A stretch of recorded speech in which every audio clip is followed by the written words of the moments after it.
Hello Internet, and welcome to my live reaction for Fire Force Chapter 190.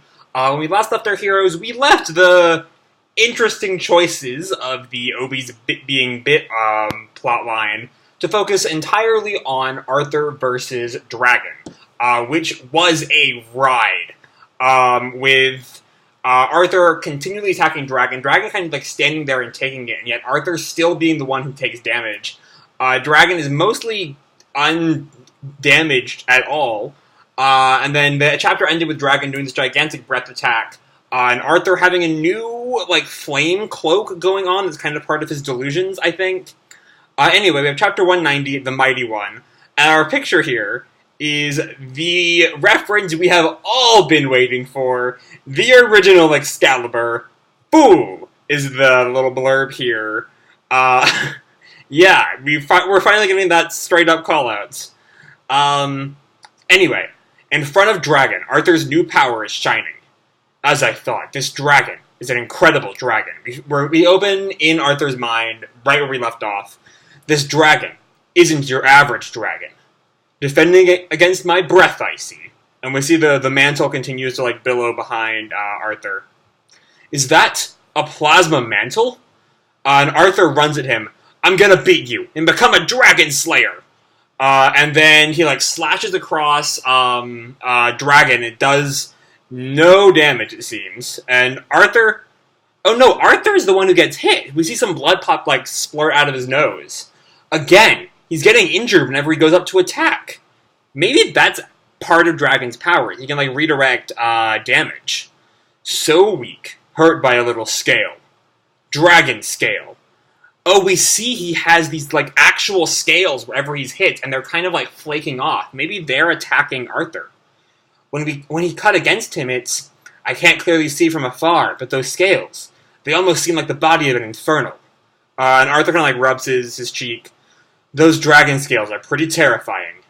And Dragon, he, puts his arm back, right? And he has some kind of claw pop up on the edge of his hand. You did well for a human. And does he run through Arthur with that? Skewer him? I don't think so. We don't quite see any holes in Arthur, but he's sent flying back, clearly in a lot of pain. Crashes past, I think he crashes past Vulcan. Yeah, I can't quite make heads or tails at the top of page 7. It kind of looks like the claws piercing through Arthur, but I can't quite tell. That arm! It's as I thought, just like an infernal, getting darker and more durable. And Vulcan goes over to Arthur. Arthur, are you okay? Pull yourself together. You were on the right track when you were strengthening your abilities via your self-image. However, you still haven't grasped the power of a Dola. What? And Arthur looks up at him. With only one of the powers, you'll never win against me. What does that mean? So we know that Arthur strengthens his abilities the further he gets into the delusion, as Victor or Vulcan brought up last time. The last of this, though, I don't quite understand. Looks like Arthur doesn't get it either, which is good, because it'd be really bad if everyone else knew and the readers were in the dark.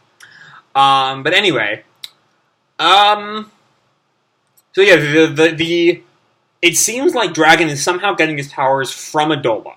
The details are vague, of course. And then with only one of the powers. That's also kind of vague. Is it if the rest of the crew comes in, they'll have a better chance if they're using multiple types of flame powers? I'm not sure. But we see his body darkens. He gets the horns up his back. And Victor, he's making his own body infernalize at will. Impossible. That can't be. Okay. But even then, Arthur's sword still cuts through infernals. There should be more than that. Special Fire Force Company 5. And we see Hibana, he's in her studying, like you do in studies, talking infernals, Miyamoto, demons, and now doppelgangers. As she puts her glasses down, which I guess she has reading glasses? How are these investigations tied together? It's been a long time since we've dealt with the Talking Infernals and Miyamoto, and I thought doppelgangers were just Jonah. Though maybe they don't know about Jonah, so that might be why she's confused there. St. Raphael's Convent. So that's the convent where they were. The convent that Iris and I grew up in must have been involved in some kind of experiments. The sisters burned because of an artificially caused fire. This has to be in some way related to the doppelgangers. Oh, so maybe somehow Jonah was like... Well, so I don't know why Jonah would be experimenting as recently as, 4 or 5 years ago, or however long the convent fire was. Because he's had the power long enough to become Raffles the First. Unless there are other doppelgangers I'm completely forgetting, but I'm pretty sure the only doppelganger we have is Jonah manipulating faces, right? Anyway, some of the other 5th Brigade guys are outside her door. The captain's confined herself for quite a bit. Seems it's because after Dr. Giovanni's disappearance, she obtained the Third's files. Still, she's oddly perseverant this time around. Also, I thought they knew that, I thought the idea that Raffles the First was a fake was already kind of, in the public consciousness, because there was that conversation between Shinra and Foyen during the Iris arc about, Foyen keeping his faith even if, it's all just made up by the evangelist, his faith is still valuable and all that good stuff. So I'm a little confused here. The doppelgangers. According to Conroe's story, it's almost as if a demon that... Oh no, I remember now. I'm so dumb. It's the stuff from the Stigma arc, where he fought a demon that was a lot like him. Right. According to Conroe's story, it's almost as if a demon that was a mirror of himself came from Adola, and this demon tried to kill the real body in order to impersonate it. If you compare the demons to an ignition ability, then Infernals could be considered humans that failed to awaken that ability. I feel so dumb for getting all of this.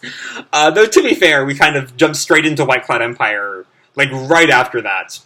And Hibana is, Hibana never left the Stigma arc. Could that mean spontaneous human combustion and the doppelgangers have some connection to each other? So would that mean that the Infernals aren't actually humans who have been infernalized, but are these doppelgangers who have come in and taken the humans' places, and then the human, I guess, burns to death in Adola. But that wouldn't explain why some of them are so calm, as we see in some of the earlier chapters. I don't know. If we ascertain the truth behind the doppelgangers, we might be able to solve the truth behind spontaneous human combustion. And then we completely ignore that and go right back to the fight with Dragon, which maybe is somehow tied to the doppelgangers. That would explain why it's popping up during this chapter. Arthur gets up. Get back, Vulcan. Be careful.